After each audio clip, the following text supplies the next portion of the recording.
Pangulong Marcos may mga hamon sa bagong hepe ng pambansang pulisya. Brigada Maricar Sargan, ibrigada mo. Brigada Live Report.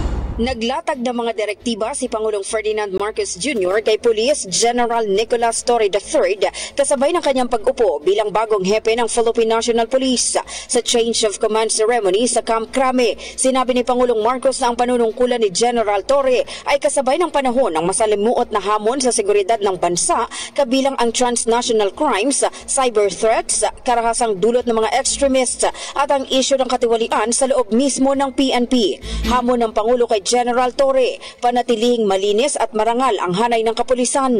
Hiniling niyang pabilisin ang investigasyon sa mga tiwaling pulis upang agad na maibigay ang hustisya at maibalik ang tiwala ng publiko.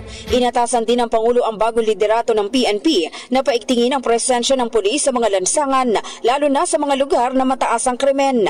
Dapat anyang laging may pulis na handang tumugon at magprotekta sa mamamayan anumang oras. Bahagi rin ng hamon ang pagpapatuloy ng kampanya kontra illegal na droga. Ayon sa punong ehekutibo, dapat habulin hindi lang ang malalaking drug syndicates, kundi pati ang maliliit na tulak sa mga komunidad.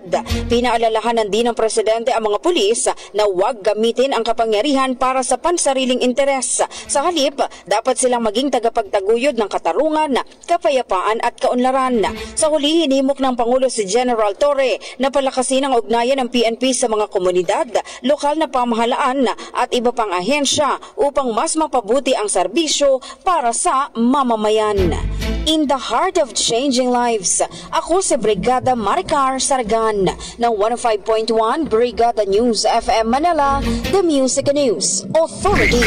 Ang bahaging ito ay hatid sa atin ng Mom's Love ES1 Capsule. Simulang tuparin ang pangarap ng iyong anak. And starting now,